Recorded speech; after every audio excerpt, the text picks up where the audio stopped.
Hello ಸ್ನೇಹಿತರೆಲ್ಲರೂ ನನ್ನ YouTube ಚಾನಲ್ಗೆ ಸ್ವಾಗತ. ಹಾಗೆ ಸಬ್ಸ್ಕ್ರೈಬ್ ಮಾಡಿ ಬೆಲ್ ಬಟನ್ನ ಕ್ಲಿಕ್ ಮಾಡಿ. ಇವತ್ತು ನಾನು ಒಂದು ಹೊಸ ರೆಸಿಪಿ ಮಾಡೋದನ್ನ ಹೇಳ್ತೀನಿ, ತುಂಬ ಈಸಿಯಾಗಿ. ಬೆಳಗ್ಗೆ ಮಾಡಿರೋ ಇಡ್ಲಿ ಮಿಕ್ಕಿದೆನಾ, ಮಧ್ಯಾಹ್ನ ಯಾರು ಇಡ್ಲಿ ತಿಂತಿಲ್ವಾ, ಚಟ್ನಿ ಸಾಂಬಾರು ಖಾಲಿಯಾಗಿದೆನಾ, ಸೊ ಅದ್ರ ಸಲುವಾಗಿ ಇಡ್ಲಿ ಉಪ್ಪಿಟ್ಟು ಮಾಡೋದನ್ನು ತುಂಬ ಈಸಿಯಾಗಿ ಹೇಳ್ಕೊಡ್ತೀನಿ.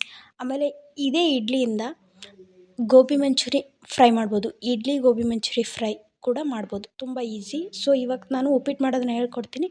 ಇನ್ನು ಯಾವತ್ತಾದರೂ ಬೆಳಗ್ಗೆ ಇರುವ ಮಿಕ್ಕಿರುವ ಇಡ್ಲಿಯನ್ನು ಇದ್ದರೆ ಅದನ್ನು ಗೋಬಿ ಮಂಚೂರಿ ಫ್ರೈ ಮಾಡೋದನ್ನು ಕೂಡ ಹೇಳ್ಕೊಡ್ತೀನಿ. ನೋಡಿರಿ, ಮೊದಲನೇದಾಗಿ ನಾನು ಎಷ್ಟು ಇಡ್ಲಿ ಉಳ್ದವ ಅವನ್ನೆಲ್ಲ ಸಣ್ಣ ಸಣ್ಣ ಪುಡಿ ಮಾಡ್ತಾಯಿದ್ದೀನಿ. ನಿಮಗೆ ಕೈಯಿಂದ ಮಾಡೋದು ಕಷ್ಟ ಆದರೆ ಮಿಕ್ಸಿಯಲ್ಲಿ ಹಾಕಿ ಒಂದು 2-3 ಸಲ ತಿರುಗಿಸ್ಬಿಡಿ, ಅಂದರೆ ಸಣ್ಣದಾಗುತ್ತೆ. ನೋಡಿ, ಪೂರ್ತಿ ಸಣ್ಣ ಸಣ್ಣ ಚೂರು ಥರ ಮಾಡಿದ್ದೀನಿ ನೋಡಿ. ಇದು ಸಖತ್ತಾಗಿ ಅದು ಮಾಡಿದ್ದಾಯಿತು. ಇವಾಗ ಒಗ್ಗರಣೆ ಹಾಕೋಣ. ಸ್ವಲ್ಪ ಎಣ್ಣೆ ಹಾಕಿದ ನಂತರ ಆಯಿತು. ಈಗ ಗ್ಯಾಸ್ನ ಸ್ವಲ್ಪ ಲೋ ಫ್ಲೇಮಲ್ಲಿ ಇಡೋಣ. ಲೋ ಫ್ಲೇಮ್ನ ಇಟ್ಬಿಟ್ಟು ಇವಾಗ ನಾನು ಒಗ್ಗರಣೆ ಹಾಕೋಕ್ಕೆ ಏನೇನು ತೊಗೊಂಡೀನಿ ಅಂದರೆ ಕರಿಬೇವು, ಮೆಣಸಿನ್ಕಾಯಿ, ಜೀರಿಗೆ, ಸಾಸಿವೆ, ಉದ್ದಿನಬೇಳೆ ಎಲ್ಲನೂ ಹಾಕಬೇಕು. ಎಲ್ಲನೂ ಹಾಕಿ ಸ್ವಲ್ಪ ಹೊತ್ತು ಫ್ರೈ ಮಾಡಬೇಕು.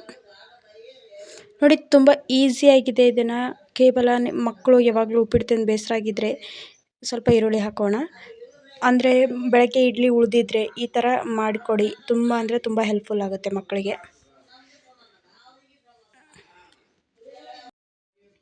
ನೋಡಿರಿ, ಸ್ವಲ್ಪ ಕೊತ್ತಂಬರಿ ಹಾಕಿದ್ದೀನಿ ನಾನು. ಸರಿಯಾಗಿ ಮಿಕ್ಸ್ ಮಾಡ್ಕೊಳ್ಳಿ. ಎಣ್ಣೆಯಲ್ಲಿ ಒಂದು 2-3 ನಿಮಿಷ ಬೆಂದಬೇಕು. ಅಲ್ಲಿ ತನಕ ಎಣ್ಣೆಯಲ್ಲಿ ಇಡಿ, ಅಂದರೆ ಹಾಗೆ ತಿಂದರೆ ಹಸಿ ಇರುತ್ತೆ, ಸರಿ ಹತ್ತಲ್ಲ. ಸೊ ಅದರ ಸಲುವಾಗಿ ಸ್ವಲ್ಪ ಕಲರ್ ಸಲುವಾಗಿ ಅರಿಶಿಣ ಪುಡಿ ಬಾಡಿಗೆ ತುಂಬ ಇಂಪಾರ್ಟೆಂಟು, ಅಂದರೆ ಇಮ್ಯುನಿಟಿ ಪವರ್ ಜಾಸ್ತಿ ಆಗುತ್ತೆ. ಸೊ ನಾವು ಅಂತೂ ಅರಿಶಿಣ ಪುಡಿ ನೀರಾಗಿ ಕುಡಿಯೋಲ್ಲ, ಅದ್ರ ಸಲುವಾಗಿ ಅಡುಗೆಗಾದರೂ ಬಳಸಲಿ ಅಂತ. ಸ್ವಲ್ಪ ಉಪ್ಪು, ಆಲ್ರೆಡಿ ಇಡ್ಲಿ ಮಾಡುವಾಗ ನೀವು ಉಪ್ಪು ಹಾಕಿರ್ತೀರ, ಅದ್ರ ಸ್ವಲ್ಪ ಕಡಿಮೆ ಆಗಿರುತ್ತಲ್ವ, ಸೊ ಅದ್ರ ಸಲುವಾಗಿ ಸ್ವಲ್ಪ ಉಪ್ಪು. ಇವಾಗ ಇಡ್ಲಿನ ನಾವು ಸಣ್ಣದಾಗಿ ಮಾಡ್ಕೊಂಡಿದ್ವಲ್ಲ ಅದನ್ನೇ ಇಲ್ಲಿ ಹಾಕಬೇಕು. ಆಯಿತು ನೋಡಿ, ಈಸಿ, ತುಂಬ ಈಸಿ. ಕೇವಲ 3 ನಿಮಿಷದಲ್ಲಿ ಉಳಿದಿರೋ ಉಪ್ಪಿಟ್ಟು ಮಾಡೋದು.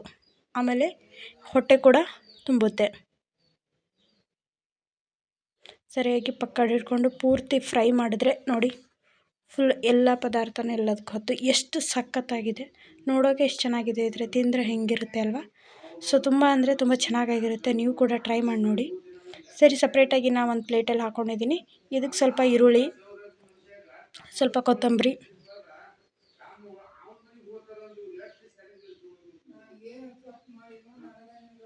ಹಾಗೆ ಎಲ್ಲರಿಗೂ ಧನ್ಯವಾದಗಳು.